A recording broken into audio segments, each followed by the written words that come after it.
Hey everyone, Mel Lara here from Classroom Faves. Today I'm going to show you how to make a really effective YouTube thumbnail on Canva.com. It's the best program out there. It's so easy to use. Now Canva.com has a free version and has a pro version. I started out with the free version and that was really good, but then I found myself needing the pro version, which means you haven't got all the watermarks and things like that on it. Let's go into it right now. This is the platform here. So in the search bar, I'm just going to put easily YouTube, and you will see a couple of templates that turn up, and these are really good examples of the different types of thumbnails you might want to use in your business or your YouTube. You know, if you're doing it real or you're doing it for fun, you're showing your hobbies and things like that. So I am going to find one that I think really suits me. So I found this template already in Canva, and I've changed up the fonts and the colors, and I've put in an image here, which is a bookmark. Now these are not mine, but I have made my own, and I'm going to insert those instead of this Canva picture. So I can get rid of that one. I did find this one, so I put Canva here and I wrote make a bookmark in Canva. And what I've done is I've uploaded my 3 bookmarks that I've already made, and I've popped them onto my thumbnail. Now as you can see, they move, so they're PNG files. And I originally made the PNG files for actually printing purposes, but they work really well for my thumbnail as well. But I feel like I need a bit of a shadow just to give it a little bit of differentiation. So I'm going to click on this one, then I'm going to go over to edit image, and then I'm going to go drop.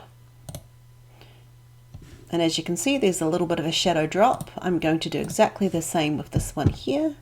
Edit image, drop. And I'm going to do the same with this one here. I'm actually quite happy with that. Okay, so now I'm going to download as a PNG because it's higher resolution, and JPEG tends to make my thumbnails a little bit more fuzzy. You could do this in 2 ways though. If I took a screenshot on my Mac, it would still be nice, crisp and clear. And if I download it as a JPEG, it would be a little bit fuzzy.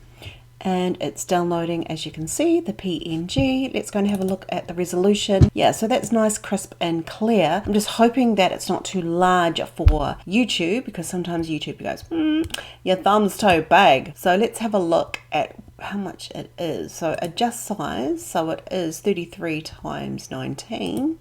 Let's go and see, everybody. Let's just go and see.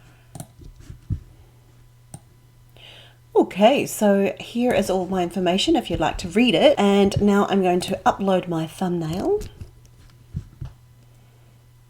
There it is. And it looks like it has accepted it. So this is the Canva thumbnail that you will see before it is actually going to go live. And of course I've got all my tags and things like that. So I hope you enjoyed this video. This is Mel H, and I've just made an easy Canva thumbnail for your YouTube videos.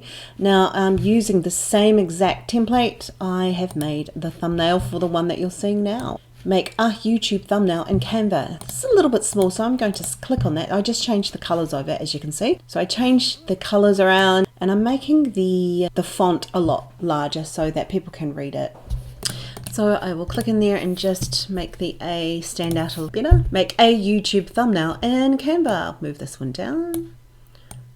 Can be a bit fiddly, but it's also quite easy. At the end of the day, I do highly recommend you guys going and purchasing the actual pro version of Canva. The free one's absolutely fine as well, but you get so much more when you pay the pro version, and it's not that expensive at all. That's pretty much ready to go, guys. Thank you for watching.